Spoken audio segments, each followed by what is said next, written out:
Hi, I'm Chris Fraser, Vice President and founding team at GreatHorn. I'm joined by my colleague, Sean Varga, Senior Account Executive. Let's set the table a little bit. 40% of all data breaches begin with a social attack, and of those, 93% begin with a phishing email. And it's calculated that about a third of phishing attempts are targeting key executives, board members, and privileged personnel, folks with access to sensitive HR systems and financial systems. Now, for context, GreatHorn is the next generation cybersecurity platform for cloud communications infrastructure. We're focused on helping organizations quickly defend against deception-based threat by automatically detecting and removing malicious email from inboxes, allowing business to move faster and communicate with confidence.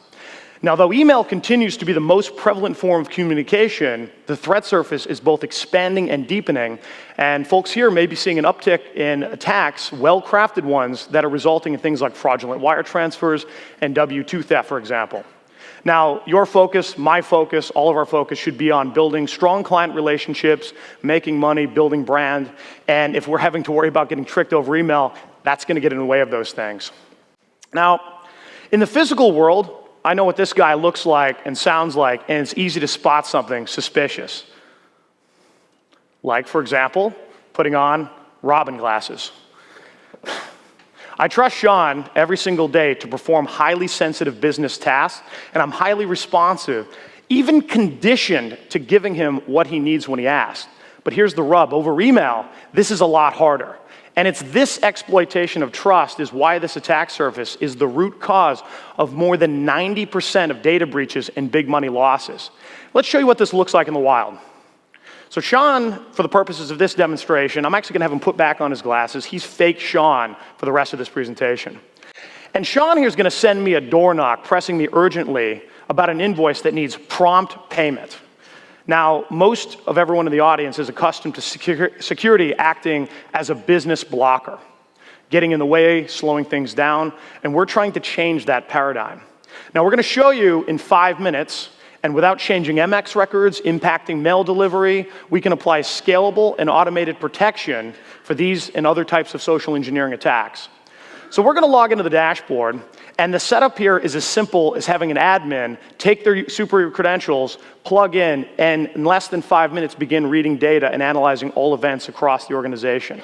Now, the event that Sean had sent me a second ago, and we moved through it pretty quickly, but we capture this in real time in our platform, and when we look at that event, we can start to say, okay, great, we can determine that the Sean that I know and trust isn't the one who actually sent me that email.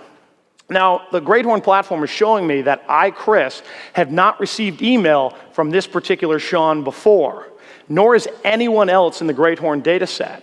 Now, further, we can pull all elements of the email metadata to reveal anomalies about this sender, telling me that this isn't the real Sean. Now, notice here that Sean is using, in his reply to up there, a Gmail address to send me this message. And it's going to pass all of the basic authentication frameworks, SPF, DKIM, DMARC. But note that GreatHorn knows that this is not a trusted sender by identifying the absence of a strong relationship with both myself and my company. Here's the catch. I'm sitting in an airport after a week of travel, and I'm on my mobile, I'm tired. This information isn't visible to me. I'm prone to make mistakes.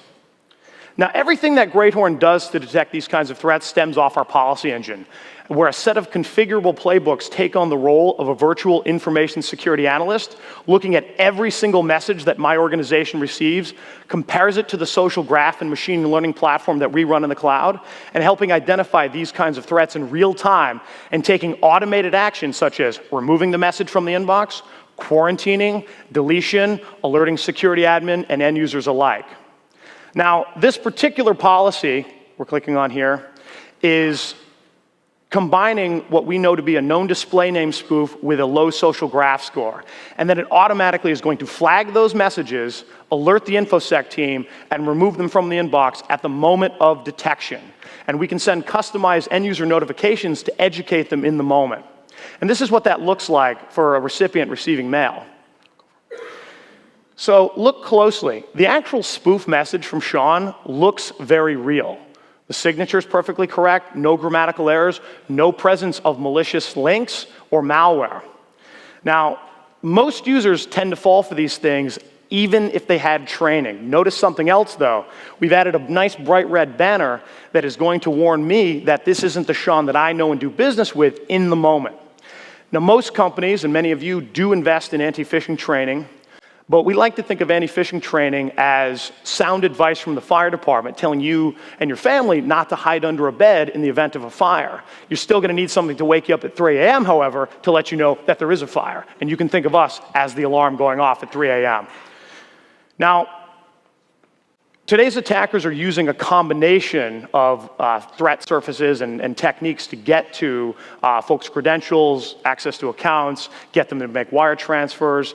And we don't have time to detail all of the attacks, and this is a very small sample of the ones we do cover. But a couple examples include domain spoofs, authentication risks, social graph risks. Many folks in financial services have trusted partners or contractors they do business with regularly, and those accounts get impersonated and things like requested wire transfers get made. So this is why, the last point I'm going to make, why these attacks are so effective is that it takes an organization on average 5 minutes to detect, research, and remediate these threats. And attackers are swinging in volume. With this kind of both detection and remediation and automation platform, a significant number of these threats can be programmatically identified and resolved without the need for human interaction. And for everything that bypasses every security tool in planet Earth, including ours, we give you the ability to go in, perform deep analysis and remediation actions to pull all of those events out of mailboxes, because no security solution is perfect. GreatHorn is used today across companies of all sizes with support for the bannering, the quarantining, real-time incident response, and have deep API integrations into sophisticated security frameworks. Thanks so much, and please join us at our booth, and love to answer any questions and get started with GreatHorn. Thanks so much.